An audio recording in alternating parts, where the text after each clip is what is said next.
What is up, fellow nerds, and welcome back to the Dapper Snapper Gaming channel, and welcome back to How Do I Want to Do This? This is our series where we take a look at all playable options available to players in Dungeons & Dragons 5th edition, then we rank them on a scale of 1 to 10 and either build them or fix them depending on how they rank.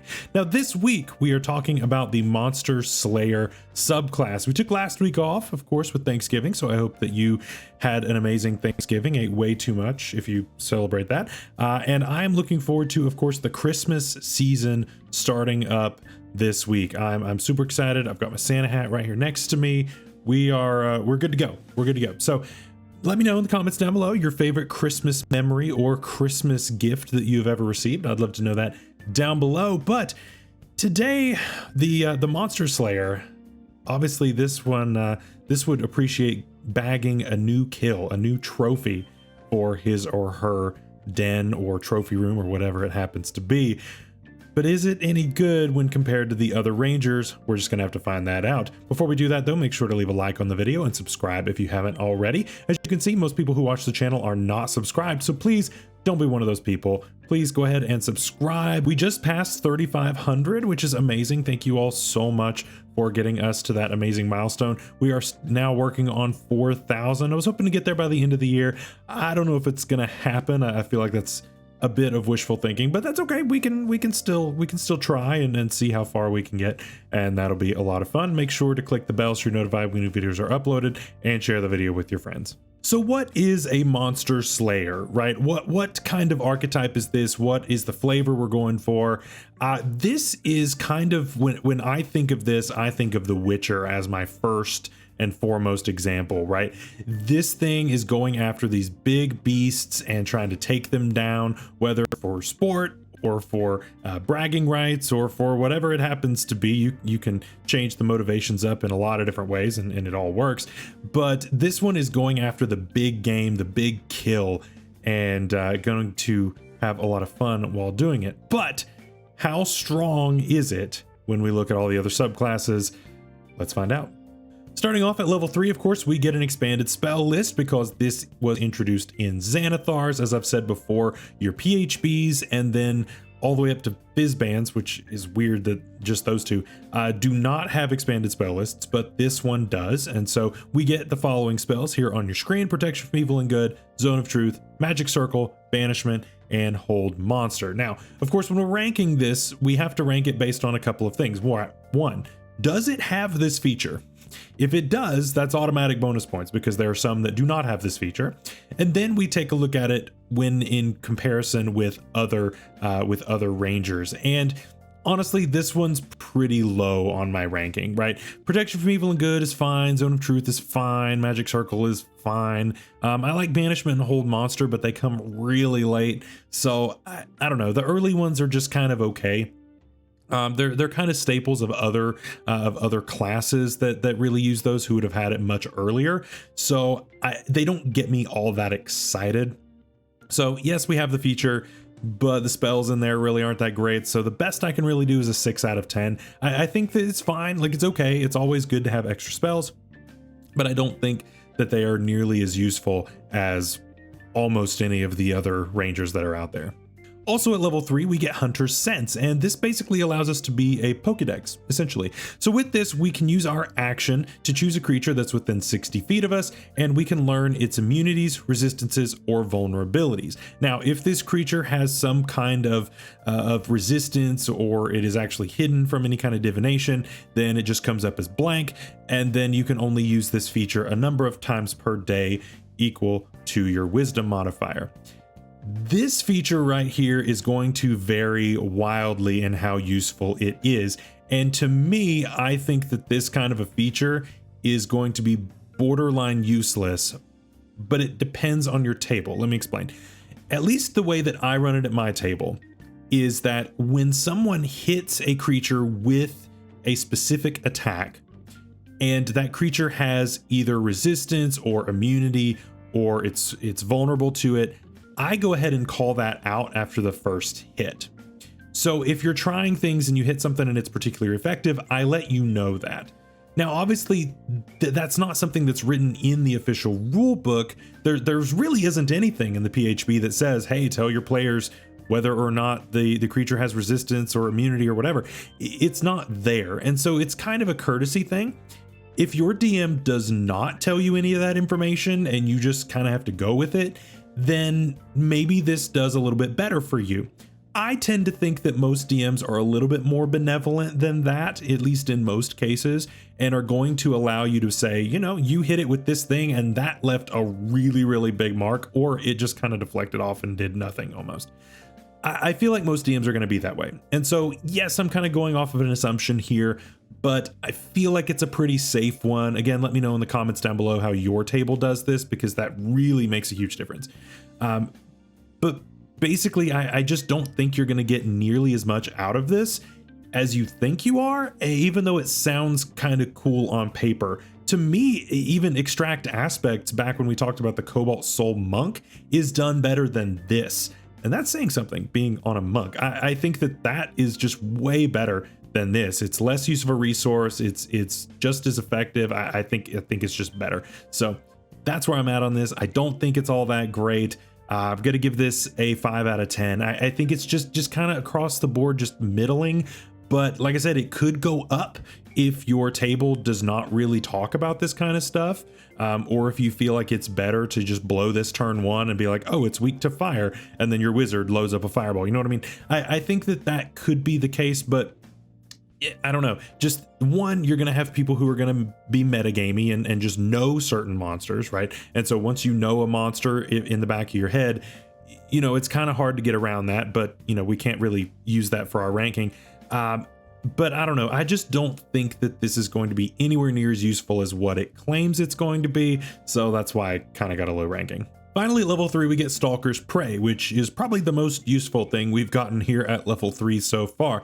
As a bonus action, we can choose a creature that is within 60 feet of us, and the first time that we hit the target with a weapon attack on that turn, we get to deal an extra 1d6 damage of the same type as the weapon. This lasts until we finish a short or long rest, or it ends early if we go and do it to a different creature.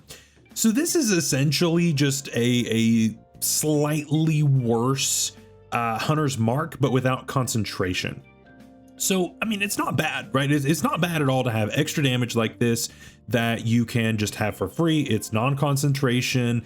That's really good, right? This is kind of what we wanted Hunter's Mark to be, is non-concentration, that kind of thing.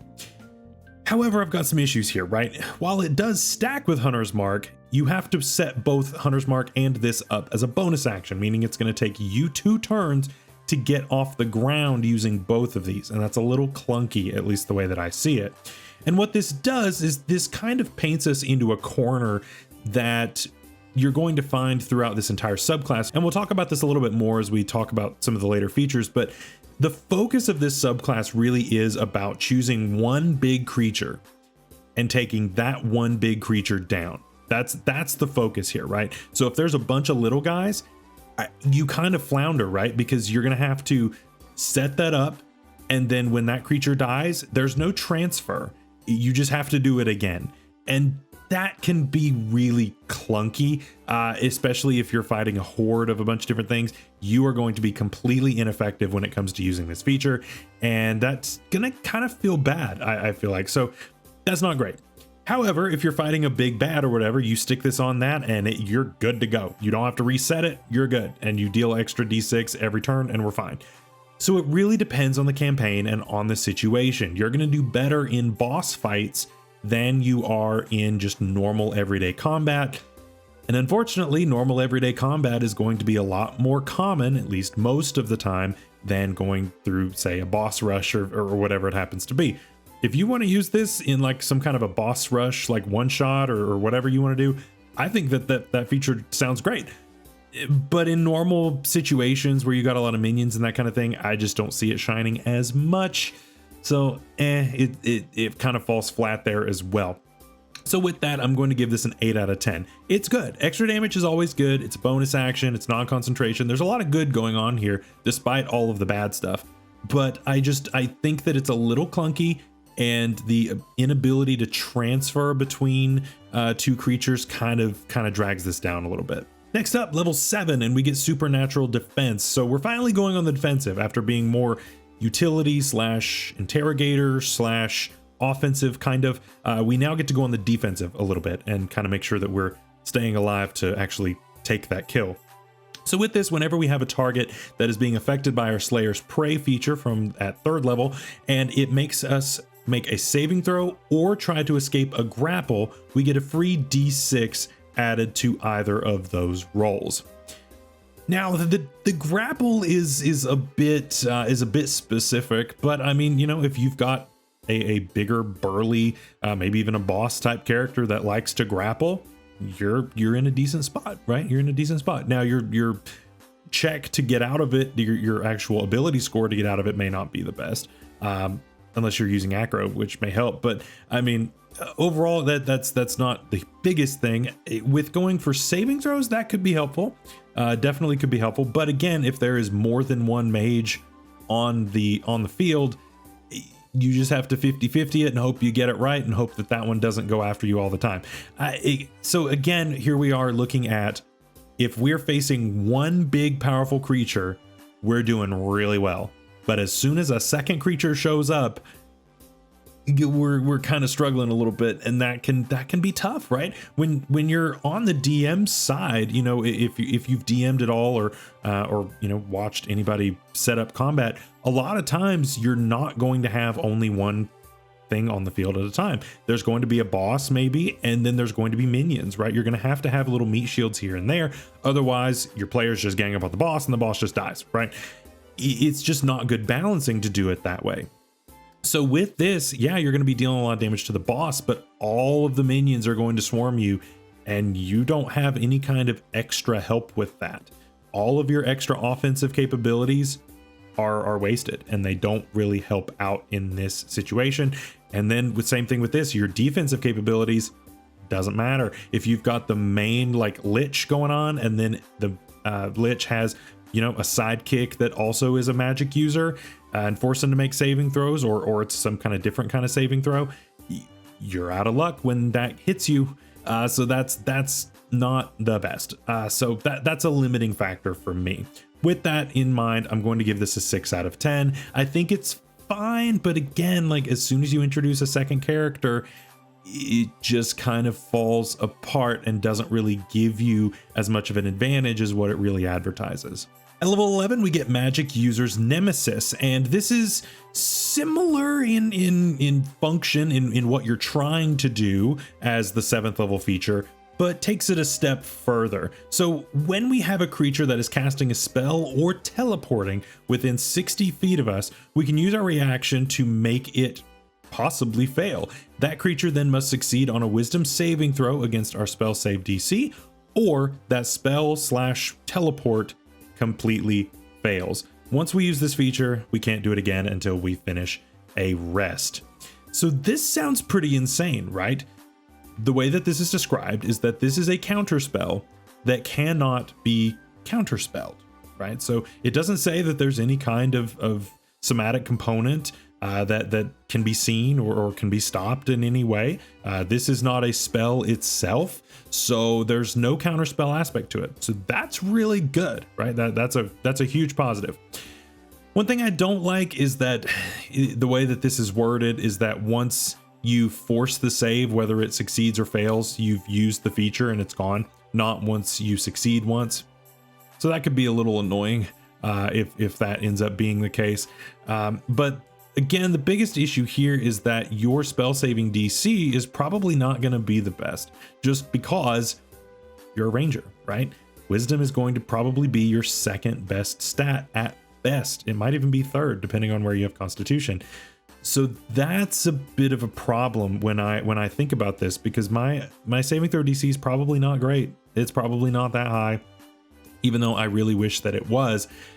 It's just tough, right? It's tough. I just don't think that this kind of a feature really lends itself to a ranger. I would love to see this on like a cleric, right? I would love to see this ability on a cleric, maybe an Arcana cleric or something like that. This would be really, really killer there.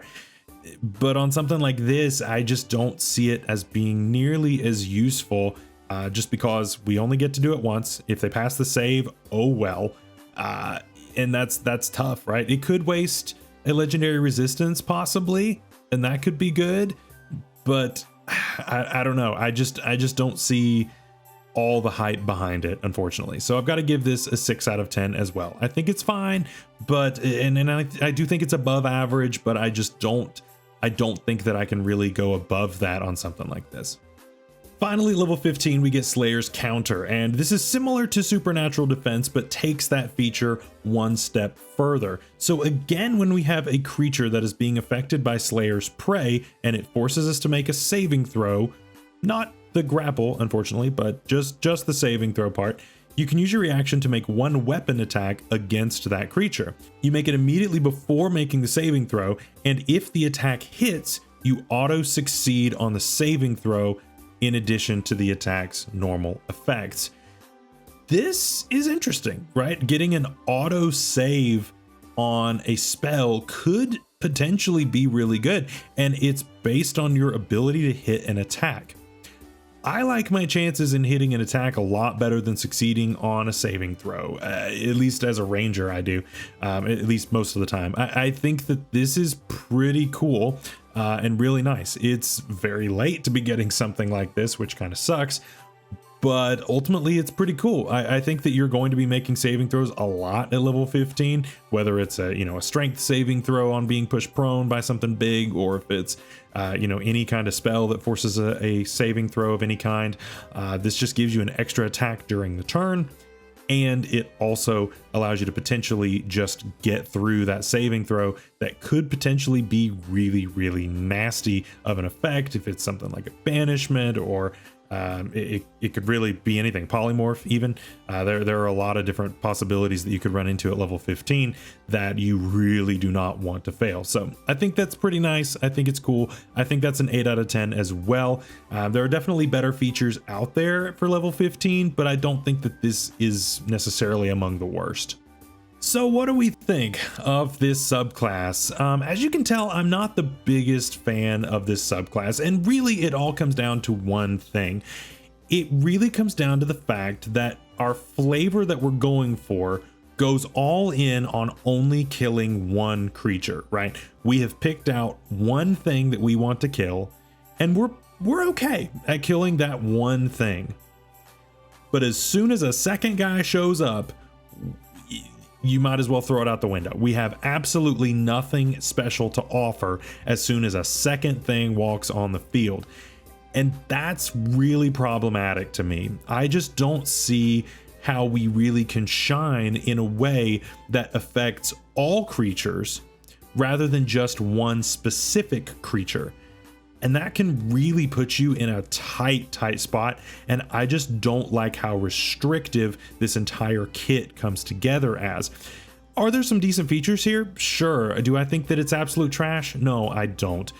But I do think that it lacks a lot of flexibility, and that if you're fighting one big guy and a bunch of minions, or even just a bunch of minions, I think that this subclass is really going to struggle. So it depends on what you're fighting. If you're doing a boss rush, then maybe this is the one for you. If you're in something where you're fighting a lot of dragons or fighting a lot of giants, or a bunch of big creatures that are that really need to take a lot of hits to go down, I think that this really is a good ticket. But by and large, that's not really realistic for your average campaign, and I'm really thinking of this from your average campaign perspective. So I just don't think that it's going to go nearly as far as what some of our other subclasses would. So with that, this is going to get a final ranking of a 6 out of 10. It's okay, right? It's fine. I just don't think that it's up to snuff with some of the others. And of course, that's another failed ranking, man. I really wanted Hunter to be, to be good, and I wanted this to be good, but they're both just kind of middling, right? And they just don't quite pass our ranking. So we're going to be fixing this one later on this week, and I'm excited to bring you that video. Make sure you're subscribed so you don't miss that. And our final week of the UNPL Pokemon Draft League is going to be going up on Saturday, and as of last week, we already clinched playoffs, so then the playoff games will begin the following week as well. So be sure to look forward to that. Those are awesome videos. I put forward a lot of effort to make those really good, so I would love to see your support on those as well. Until next time, stay safe out there, stay healthy. We'll see you later. Bye-bye.